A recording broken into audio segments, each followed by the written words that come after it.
മരിച്ചു കഴിയുമ്പോൾ പേര് മാറുന്ന ജീവി ഇത്. ഒരുപാട് ആലോചിച്ച് തല പുകയ്ക്കണ്ട.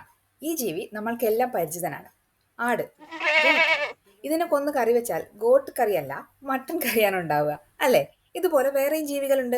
പോത്ത്, പന്നി, മാൻ, അങ്ങനെ. ഫാമിൽ ഒരു പേര്, പ്ലേറ്റിൽ വേറൊരു പേര്. ഇതെന്തുകൊണ്ടാണ് ഇങ്ങനെ വന്നതെന്ന് എപ്പോഴെങ്കിലും ആലോചിച്ചിട്ടുണ്ടോ?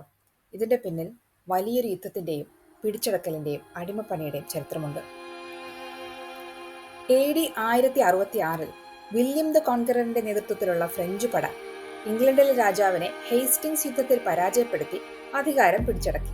ഫ്രഞ്ച് ഭാഷയും സംസ്കാരവും ഇംഗ്ലണ്ടിൽ ആധിപത്യം സ്ഥാപിച്ചു. രാജാക്കന്മാരും മറ്റുന്നതരുമെല്ലാം പണവും സ്വാധീനവും അധികാരവുമുള്ള ഫ്രഞ്ച് കുലീനവർഗവും താഴേക്കിടയിലുള്ള പണിയെടുക്കാൻ വിധിക്കപ്പെട്ട പാവങ്ങളെല്ലാം ഗതിയില്ലാത്ത ഇംഗ്ലീഷ് ജനതയും എന്ന രീതിയിലേക്ക് സാമൂഹ്യ വ്യവസ്ഥ രണ്ടായി തിരിഞ്ഞു. സ്വാഭാവികമായും ഫാമുകളിൽ മൃഗങ്ങളെ വളർത്തുകയും പരിപാലിക്കുകയും ചെയ്യുന്നവരെല്ലാം ഇംഗ്ലീഷുകാരായിരുന്നു. അവർ മൃഗങ്ങളെ അവരുടെ ഭാഷയിലുള്ള പേരുകൾ തന്നെ വിളിച്ചു. എന്നാൽ ആ മൃഗങ്ങൾ കറി രൂപത്തിൽ തീന്മേശയിലെത്തുമ്പോൾ അത് കഴിക്കാനെത്തിയതോ ഫ്രഞ്ച് പീപ്പിൾ. അവർ ആ വിഭവങ്ങൾക്ക് അവരുടെ ഭാഷയിലെ പേരുകൾ നൽകി.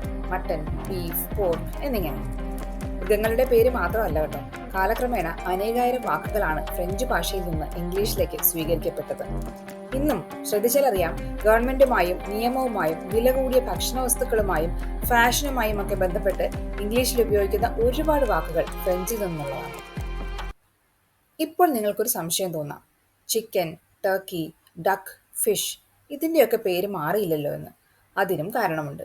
ചിക്കനും താറാവും മീനും താരതമ്യേന വില കുറഞ്ഞതായതുകൊണ്ട് പണക്കാരനെന്നോ പാവപ്പെട്ടവനെന്നോ വ്യത്യാസമില്ലാതെ എല്ലാവരും അവ കഴിച്ചിരുന്നു.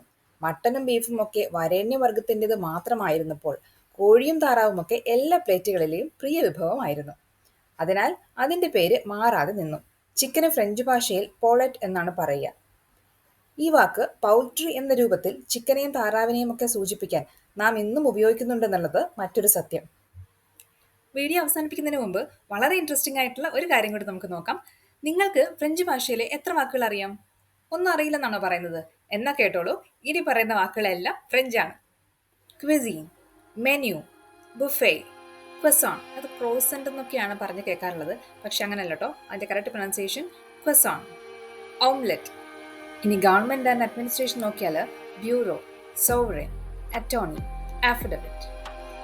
ഇനി ആർട്ട് ആൻഡ് ഫാഷൻ നോക്കിയാലോ? ചില സ്റ്റൈലിൽ പെമ്പിള്ളേരെ കാണുമ്പോൾ നമ്മൾ പറയാറില്ലേ ചിക്കാണെന്ന്? അതൊരു ഫ്രഞ്ച് വാക്കാണ് കേട്ടോ. പിന്നെ ബാലെ, അവൻഗാർഡ്, ഡെബ്യൂ, ജാൻറ എന്നാണ് എൻ്റെ പ്രൊനൗൺസിയേഷൻ വരിക.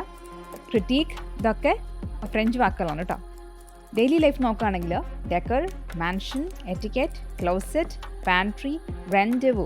എന്താണ്? ഒരു റൊമാൻറ്റിക് മീറ്റപ്പ്, അതിനെയാണ് റെൻഡവു എന്ന് പറയുക. ഡേജാവു. എന്താ ഡേജാവു? എവിടെയെങ്കിലും ഒരു സ്ഥലത്ത് ആദ്യമായിട്ട് പോകുമ്പോൾ ഞാനിവിടെ മുമ്പ് വന്നിട്ടുണ്ട്, അല്ലെങ്കിൽ ഒരു എക്സ്പീരിയൻസ് ഉണ്ടാകുമ്പോൾ എനിക്ക് ഇതിനു മുമ്പ് ഇങ്ങനൊരു എക്സ്പീരിയൻസ് ഉണ്ടായിട്ടുണ്ടല്ലോ, അങ്ങനെ ഒരു തോന്നൽ വരില്ലേ, അതിനെയാണ് ഡേജാവു എന്ന് പറയുക.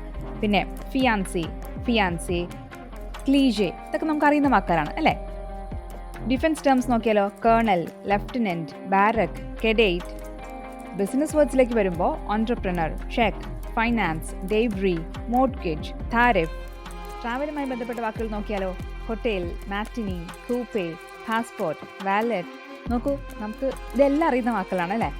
അങ്ങനെ മരിക്കുമ്പോൾ പേരുമാറുന്ന മൃഗത്തിൽ തുടങ്ങിയ നമ്മൾ ഇംഗ്ലീഷ് ഭാഷയുടെ വളർച്ചയിൽ ഫ്രഞ്ച് അധിനിവേശത്തിനുണ്ടായ സ്വാധീനത്തിൽ എത്തി നിൽക്കുന്നു.